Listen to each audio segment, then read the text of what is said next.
Welcome to another episode of Money You Should Ask. I'm your host, Bob Wheeler, and in this episode, we're going to explore, question, examine, converse, dig deep, expose, laugh, and cry about the money beliefs, money blocks, and life choices of our next guest.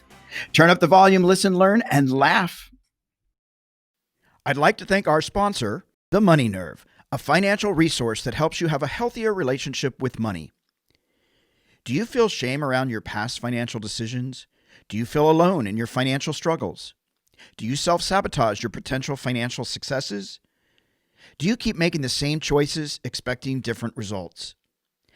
The Money Nerve has just launched a new online course called The Course to Financial Freedom. To learn more, go to themoneynerve.com/course. The Money Nerve has an offer to all Money You Should Ask listeners for a 25% discount on the course. Use code MYSA, all caps, 25, and start your course to financial freedom now. Thanks again to our sponsor. Well, I am excited and super honored and privileged to have our guest with us today. And I normally don't do this, but I'm actually going to read her bio because I feel like I don't want to miss a thing. So, Susan, thank you, and bear with me. When Susan Liverpool was 5 years old, she spent Sunday afternoons entertaining her grandparents' friends. Everyone went visiting after church by singing and tap dancing to songs on the radio, much to the delight of the ladies. Not too much has changed since then. Susan still gets her greatest satisfaction from performing, whether it's her show-stopping impersonation of Tina Turner, which we'll have to find, reading from one of her books, or singing one of the songs she composed for one of her most recent endeavors, a children's book and a CD called The Lion and The Porcupine, which you can get on Amazon, and you should check it out. It's a great, great story. You can learn about Penelope. In between, she has had a 40-year career as a registered nurse, been a single mom, and has led educational training for Landmark Worldwide, a global company that offers personal development programs. But the creative, artistic side of Susan's life has always been important. She published her first of 3 books of poetry called Visions in 1995, and in 2010 published The Liverpool Diaries, a riotous and often poignant memoir of growing up in the 1950s of Chicago's Southside. The story of The Lion and the Porcupine, which is Susan's first book for children, arrived in the form of a dream. The next morning, she related it to a coworker at the hospital where she was working at the time, who encouraged her to write it down on paper. Susan took the advice, but soon after she finished writing the story, she realized it was asking for more. A song to accompany the tale popped into her head, and then another, until she had a score of 7 fully developed tunes to support the structure of the delightful story of 2 unlikely friends. At that point, Susan stepped up to add producing to her newly discovered songwriting talents. She produced the CD that is paired with the book, including the auditioning of the singers and working closely with the arrangements. The resulting book CD package is catching on with children and adults alike. Susan is in demand for book readings and has started working on a sequel about the giddy porcupine, Penelope, and her arrogant friend, Lawrence, the king of the jungle. She currently resides in Atlanta, where she still works as a nurse, and just completed her 6th Peachtree Road Race.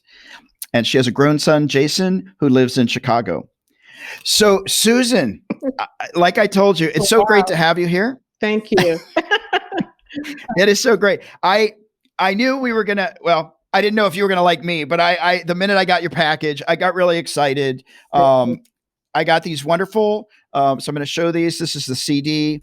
This is the Liverpool Diaries, the Little Liverpool Diaries. And this is the Lion and the Porcupine. Can you see them? Yeah. They're great. Thank you. So you got to check them out. I've read not all of the stories from the Little Liverpool Diaries, but they are very touching, and I think they're very relevant. And I think I want to just start there for a second. And well, before we jump into that, I'm going to just jump around because I have so much I want to talk to you about. Sure. You are a registered nurse. Yes. By trade, but an artist by calling. Yes. I mean, that's like, I feel like that's your soul's purpose. And actually, I'm semi-retired. I just want to say. You're semi-retired. Mm-hmm. All right. Yay. All right. Yay. Mm-hmm. And how did you like, how did you tap in and how did you get support to follow this passion of writing and storytelling? Well, I have to acknowledge my mother and my family, because when I was little, I would spend my whole day on the weekends. On Saturday, I'd spend the whole day at the library, the Chicago Ah, Public Library. My mother would let me ride the bus all the way down to the library. So I read a lot. sorry, sorry. You're just trying to throw me off there. Okay, okay, I get it. It's like, The library. Sorry. um, but yeah, I used to write stories and poems when I was little. So all of that was sort of deeply nurtured by my mother. We went to the museum. She took me to concerts, theater. So my artistic nature was nurtured from a very young age. Then, my mother said, you need a job. I wanted to be a dancer. I wanted to be a dancer on Broadway. She said, well, Okay. what if you break your leg? What are you going to do then? That was, that wasn't an unusual conversation in my community. You need to have Right. a career where you can have a job. So I put all that aside and became a registered nurse, because I thought, I need to have a regular paycheck. And Right. the whole starving artist conversation, was very much in my consciousness. Yeah. Do you think that do you believe that starving artists is a valid point of view? In other words, I know that there are some people that feel like if you have to starve for your art, and I'm not sure that I agree with that. I think sometimes people do starve for their art because there's no endowments, there's no financial support. But what is your take on the starving artist? I used to definitely believe that if I wanted to pursue my artistic talents full time, I was not going to make the kind of income that I make as a registered nurse. Mm-hmm. And for a long time, I've been afraid to step out as an artist, because I've got to have income to fall back on. That's been the conversation.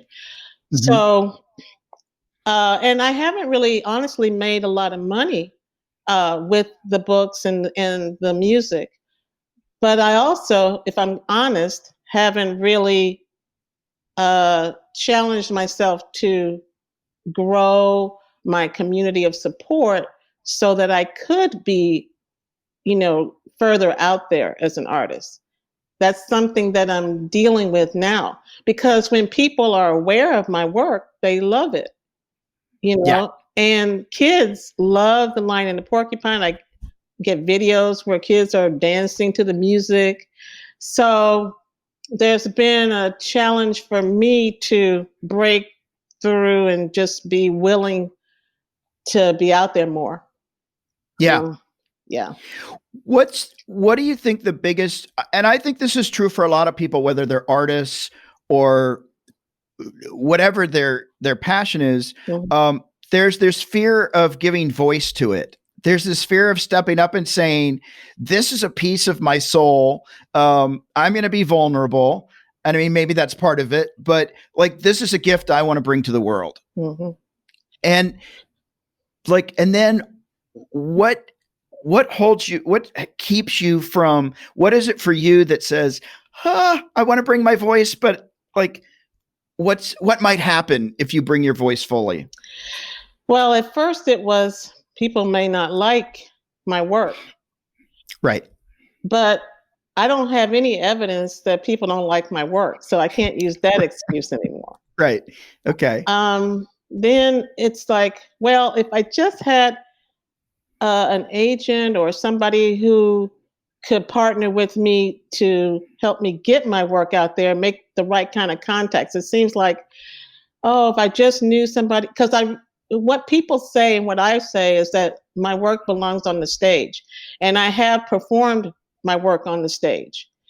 Cool. And it's really a great medium for my work. But it's like, well, if I could just find a theater, or if I could just find somebody who would, produce it, or where do these people live? How can I find them? So And now with the COVID, it's like, It's crazy times. Yeah, it's crazy time. So that was the kind of block. That's in the block. Mm-hmm. Yeah. Now, you have a quote that arts are a ministry to the soul. Yes. Can you say a little more on that? Yeah, I just made that up. I love the arts. Mm-hmm. I love everything about the arts. And I was in a course about artistic talent and creativity, and that phrase just came to me. Yeah. Because my soul is nurtured when I'm in an artistic space. Yeah, absolutely. Yeah. Absolutely. Well, I'll just say you're preaching to the choir. So I agree. I agree. Now, I want to ask you, so on this show, we talk about, money beliefs and childhood memories. And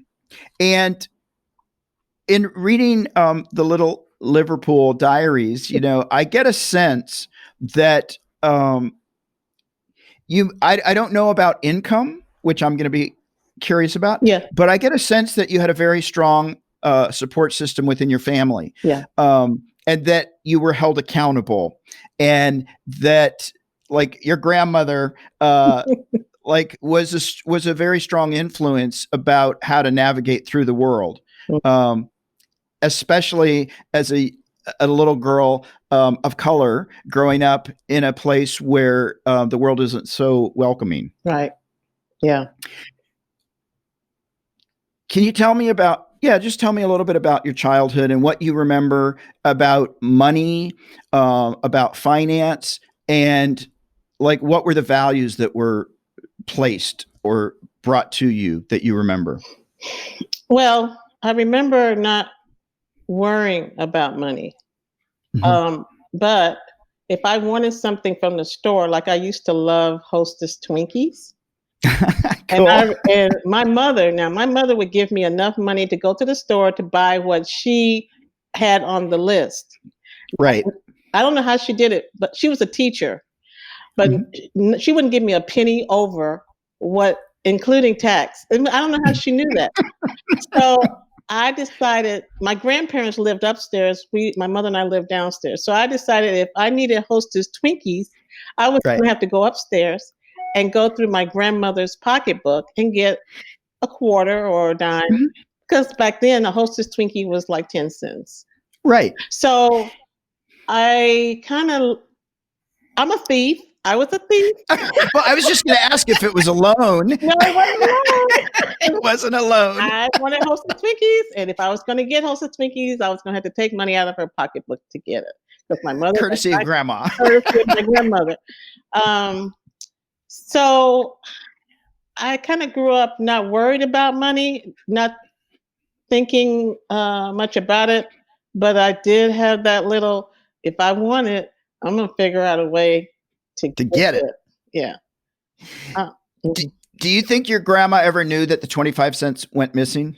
Yeah, I think eventually she did, because she kept her pocketbook on the dining room chair. And I remember one time I went upstairs and it was moved to her bedroom.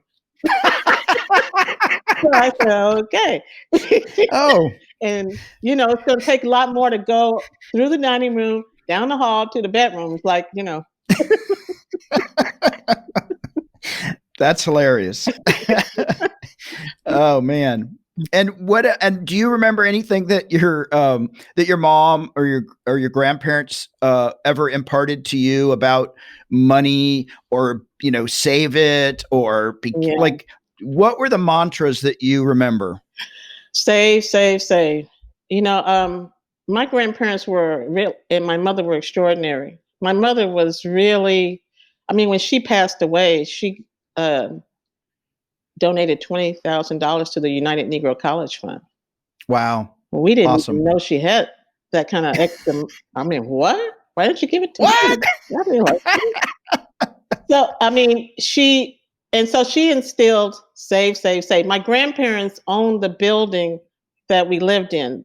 They paid off the mortgage when I was like 18 or 19 years old.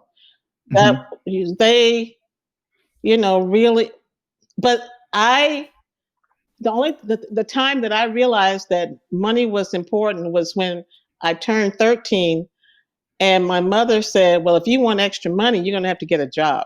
And I was like, "What? I'm 13." Dang. So I had to get a part-time job at the dry cleaner to have extra money. Yeah. And how was that, taking that extra job? I mean, oh my God. I think I lasted about a month or two. I don't remember. It's all a blur because have you ever noticed when you go to the dry cleaner, they take your clothes and they just kind of dump them on the floor? yeah, And I always wonder, well, how do they keep them separated? right. Well, by not hiring people like me, because I would get the clothes, I would get them confused. And the lady did my mother a favor by offering that part-time job. And she said, "I'm sorry, it's not working out." It's She not working out. had to go. And I was like, yes. Oh, success. And how long it was before you got your next part-time job or job? Well, that was when I went to the University of Illinois. But Mhm. while I was in high school, we spent the last 2 years of high school where you could take a vocational training. So I took training to become a licensed practical nurse, an LPN. Okay. And so I worked when I graduated from high school, I also got my license as an LPN. So I worked on the weekends to help fund my college education. Okay. Oh, yeah. Oh, so I worked as a nurse on Saturdays to Mhm. have extra money Yeah. because I had a full scholarship to a complete full grant to the University of Illinois, but I needed Okay. money to, walking around money, as they call it. Yeah. Got to buy Twinkies. Yeah, exactly. It's- they're good at any age. um, so I'm curious about a couple of things in your childhood. Okay. I, I was reading the story about funerals and wakes, and I was thinking, oh no, it's it's not going to happen. But you knocked over the casket, and what was that? Must have been mortifying. Well, actually, you have to embellish sometimes. So Okay. I didn't knock over the casket. I Okay. did touch the body. Yeah. But to make the story more entertaining, Uh, we say the casket fell over and the body rolled. oh my God. Yeah. Well, and I'm sure it's happened, right? I'm sure it's Probably. happened. Yeah. So I love that you embellished, because I was sort of thinking that's what was going to happen. And then I just thought, oh my God, I would have been mortified. But but as a kid, right, there's a curiosity to even know, like, what Yeah. does that feel like? I And know. I still remember touching. yeah. And did you feel that your curiosity was met? Did you feel satisfied with? Oh yeah, I never touched a dead body after that. Except I touched my granddaddy. I think I touched Okay. him, but I wasn't. Yeah. Oh God, no. Yeah. Well, you were a bit inquisitive. But what I also appreciate was, in each of these stories, there's a bit of a lesson, and even in the stories that you tell, there's a bit of, there's a piece of you that's naive, right? Not knowing. But there's a lesson that comes from it. The Pickens Floral Club, and passing around the photo, and right, everybody wants to, like, don't laugh. That's because everybody wants to think everybody's baby's cute. But there's a way that you tell the story, that your grandmother was able to, like, make it a teachable moment. And I mean, there's just something that's pure about that in these stories of just an innocent, an innocence as you're going through these things, and not understanding impact, or not understanding the context of everything, and then taking that moment and learning from it. Yeah. Did you read the Luden's cough drop story? No, I was just about to get to that one because I actually, the one that sort of caught me, and was a bit emotional for me was my first fist fight. Mm-hmm. Yeah. And so you really, some of this is heavy stuff. I mean, at least for me, it's heavy stuff. And I can't imagine being a child and having some of these experiences. So, yeah, I was moved by that story. Yeah. By the way, I've written about 10 songs for the Little Liverpool Diaries. Oh, wow. Yeah, I haven't recorded them, but when I performed, I did a one-woman show last year. I sang some of the songs, and there's about 2 or 3 songs from that story in particular. So the songs kind of bring a little levity to the story because it is a heavy story, and from a 5-year-old's perspective, you know. Yeah, absolutely. Mm-hmm. And touching on that, do you, for your own personal experiences, growing up as a 5-year-old woman of color, there might I would imagine there were challenges. I would imagine the doors were not always open, Mm-mm. and yet there seems to be a bit of grace and dignity in the way that your mom and your grandmother navigated through all of this, and a lot of practicality, with heart, and I didn't get any sense of bitterness or anger or frustration at the system. um and I just wonder, like, if you can just share a little bit about challenges you as a child remember going, wow, this feels like an obstacle. Um, my mother and my grandmother were both activists. My mother was especially an activist, and they, from their example, instilled in me, don't take anything from anybody. Yeah. My grandmother was not a peace-loving kind of person, and when you read she's like, fight first, ask questions later. No, and I actually applaud her for that. Yeah. I mean, given the circumstance, good for her. Yeah. Amen. Yeah, and the first time I actually realized that the world was dangerous for Black children, for Black people, was when Dr. King was assassinated. Oh, well, actually, before that, when he came to Chicago and marched with Cicero. Well, actually, before that, when my father took my stepbrother, half brother, and I to a bowling alley in Cicero. If you know anything about Chicago, back then you did not cross Cicero Avenue. Right. You could get killed.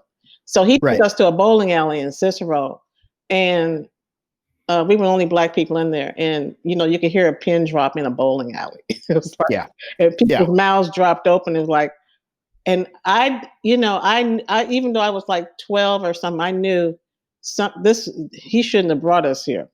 Right. So that was my first experience with wow, people hate us. Yeah. And being terrified. And then when Dr. King when he came to Chicago, my mother wouldn't let me join the march. My church, people marched from my church. She wouldn't let me go. She was, worried about my safety. And when I watched it on television, I just couldn't believe that was a wake up call. Like the hatred. And even Dr. King said he had never experienced such hatred in the, that this was even worse than Mississippi and Alabama, the hatred that he encountered. But when he was assassinated, we watched it on television. I remember my grandmother said, well, they finally got him. And that just that really resonated. It's like, okay, you step out there, you attempt to have a voice, you're gonna die. Yeah. And that was just indelibly, pressed into my mind. It's like, wow, there's a consequence for speaking up and being a voice if you're Black. Yeah. But I can't help myself. I do. If you know me and spend more than 2 minutes around me, I'm very opinionated, and I just, to my family's credit, will not let my voice be silenced. I can't do it. I think it's awesome that you have kept bringing your voice in spite of that. And I'm wondering, as you went through life making choices and having that resonation, that if you have a voice as a Black person, it could get you killed. Mm-hmm. And you moved forward anyway, but was there a bit of a push and pull with, let me have wait, I better not have my voice. And was there a struggle? Yeah, there still is. I've toyed around with the idea of, running for office or, having a bigger platform. And then it's like, it just doesn't look like a winner to be in politics even right now.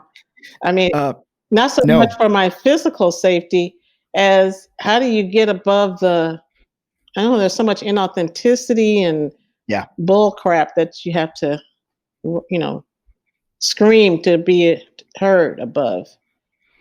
Yeah, I don't know that I don't know that the winners really win because they have to take on all of the problems behind them. Mm-hmm. And all of the hate or dislike coming from opposition.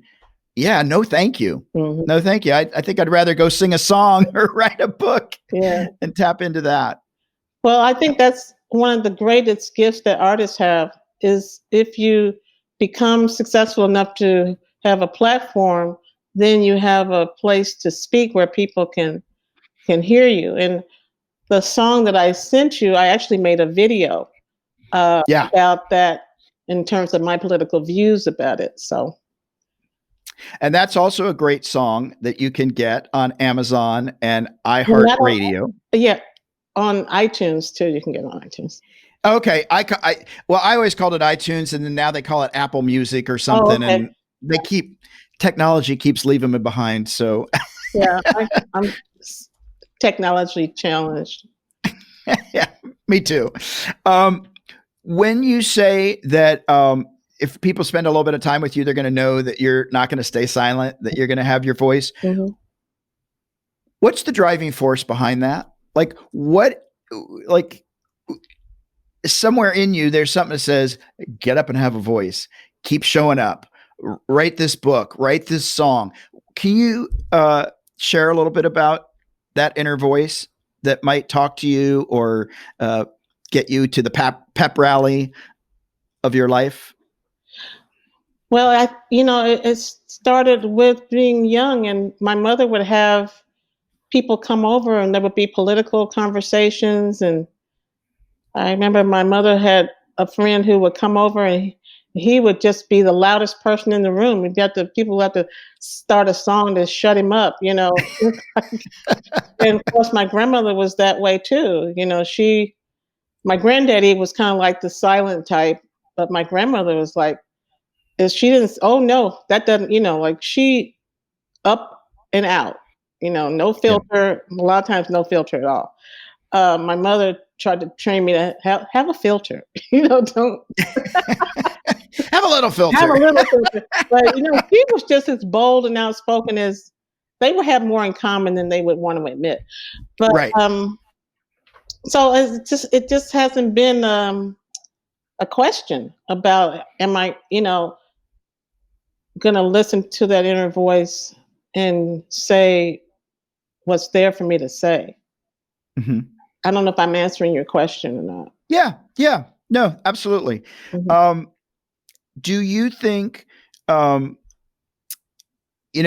were mentioning that you were surprised that your mom was able to donate $20,000 to the United Negro Fund, and that she was saving, and she told you to save. I didn't listen. You didn't listen. I didn't Okay. listen for a long time. It took me. Well, go ahead and finish your question. I'm sorry. Well, yeah, I was going to ask, do you save? What has been your financial journey?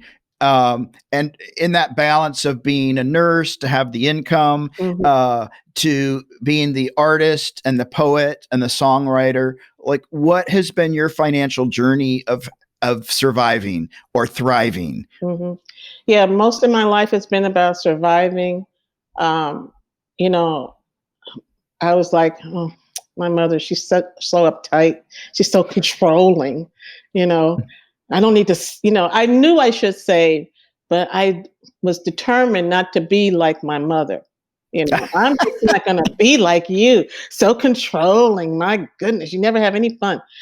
Okay, well, 30 years later, when you don't have hardly any savings and now you have to work.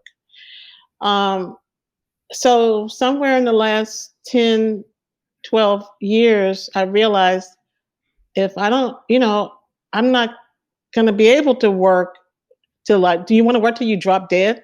You know, Right. that's what you're going to have to do. So over time, I just came to the realization, and along with a lot of the work I did with Landmark, that you might want to give up the stories and conversations about my mother, like trying to not be something, not be like her, and really learn to appreciate that she was able to retire in her late 50s or 60s and Hmm. travel the world because she took her own advice, you know. Right. So finally, I gave up, you know, my disdain for my mother's point of view. And then when I started working for Kaiser, there was a structure where you could, save and contribute. So now fortunately, I'm in a position where I can be semi-retired. I work a couple of days a week from home. Mhm. And um, that's been a blessing. Yeah, Been a blessing for me. But it was a absolutely. long journey to get to that place. Do you have any, besides maybe not saving or not trying not to be your mom, do you have any financial regrets, like looking back, oh, I wished I had done this. I wished I had. Yeah. I wished I had listened to her. I wished I Mhm. hadn't been so determined to be not her. Yeah. She One of the things she said was, when you pay off your car, continue to put away the car note, because, and I have, her a kind of adopted daughter Hmm. did that. Her adopted daughter kind of listened to everything my mother said. And so she Hmm. retired early. And I'm still working. So it's like, it's not worth it to be making her wrong for, I mean, she was smart. She was a savvy businesswoman. Yeah, I was going to say she sounds very smart. She's brilliant. She's Yeah. way ahead of her time. And, so I regret that I didn't listen to her, um, Hmm. and got over my resentment of her. I looked at it as she's bossy, because she was Right. always saying, and then I would have to borrow money from her, Right. and that was like, ugh, Painful. somebody stabbed me with a fork and I had to borrow Yeah. money. I think when we borrow from family or lend to family, it's more than financial cost.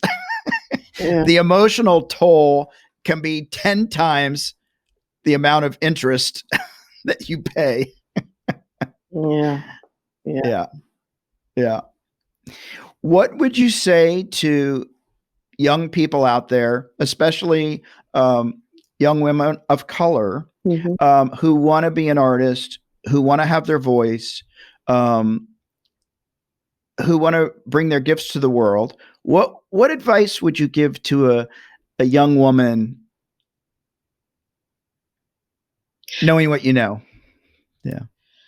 Well, I think I would say, if you think you hate your mother or your parents, do everything you can to get over that and take on the best of what they want to, and try to listen to what they have to say as a contribution.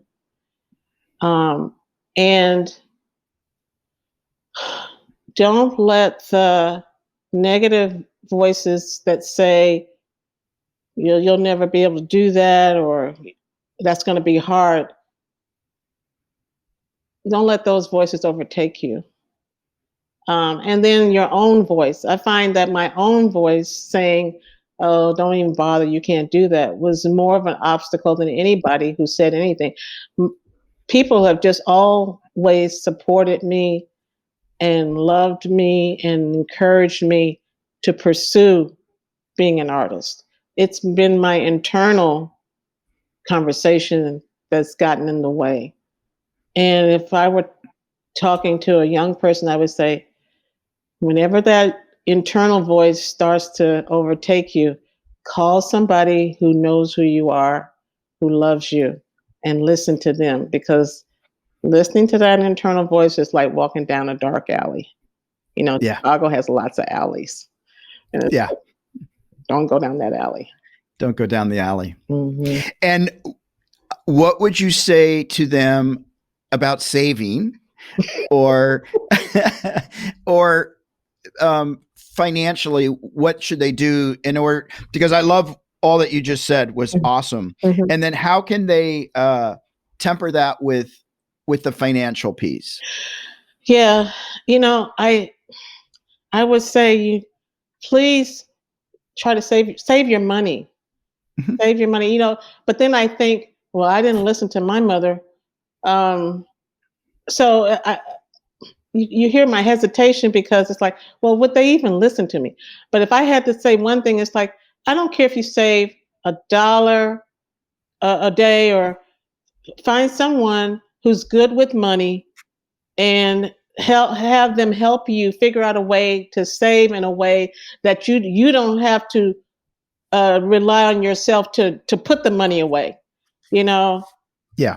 Find a way that the money is automatically saved. But save your money. Just like my parents said to me. Yeah. That's what I would say. It's the biggest Yeah. thing. Yeah. And sometimes listen to your parents, even though you don't want to. Take it from me.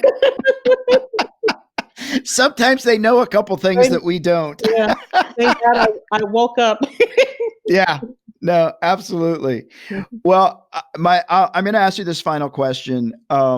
With all the music and the writing that you've done and the beautiful story of the Lion and the Porcupine, what's the footprint you want to leave? What's the legacy that you want to leave? Well,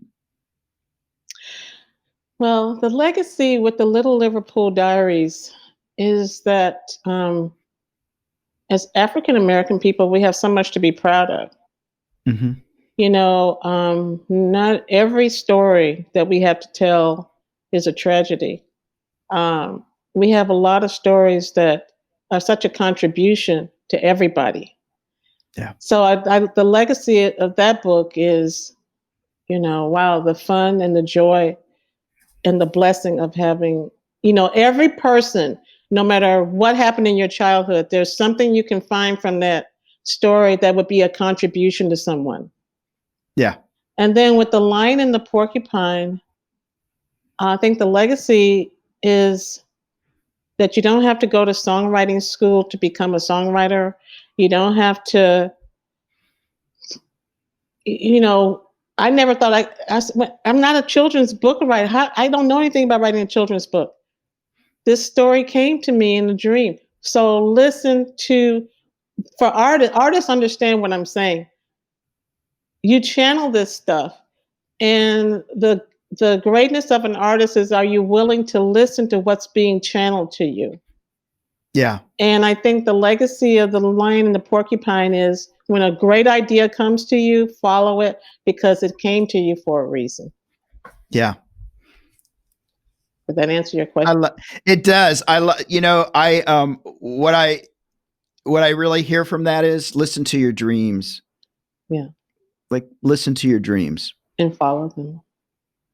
and follow them. Yeah. Yeah. I could sit and talk to you for the next 20 hours. I was moved by so many of your stories. Oh, thank you. And I really encourage people to go out there and get the book, get the books, listen to the songs. But I really appreciate that you gave voice to them and you listened to your coworker and you wrote the story and you're putting it out there and you're showing up. And so much appreciation. Where can people find you on social media, Susan? SusanLiverpoolAuthor.com is the website. And I have to be honest, I'm not big on Facebook, but you can find me on Facebook. Okay, and then these are the books. Yeah, the litter. Mm-hmm. You can find that on Amazon. Is that better? I want to make sure we're getting the books perfect because Amazon. Yes, and the CD is on Amazon or cdbaby.com. You can also, or iTunes. You can download the music. Nobody has CDs anymore, so. I know. No. I'm still holding on to mine. I paid for them. Proof that I bought them. Yeah. Well, I hope that people buy your book from hearing this podcast because I think they're all amazing. The stories are great. Thank you. And yeah, so I'm just so grateful that you came on and shared all this. And I want to say to our listeners, don't forget to share the love. You can find us on Facebook, Twitter, and Instagram. Search for Money You Should Ask, all one word. You can subscribe to this podcast on Apple Podcasts, Spotify, Stitcher, or your favorite podcast player. Susan, it has been such a delight and a pleasure, and I wish you continued success on your journey. And I just hope that you keep listening to your dreams and following them and keep bringing your gifts. Thank you. Thank you for the opportunity to be with you today. Absolutely. Thank you. You're welcome.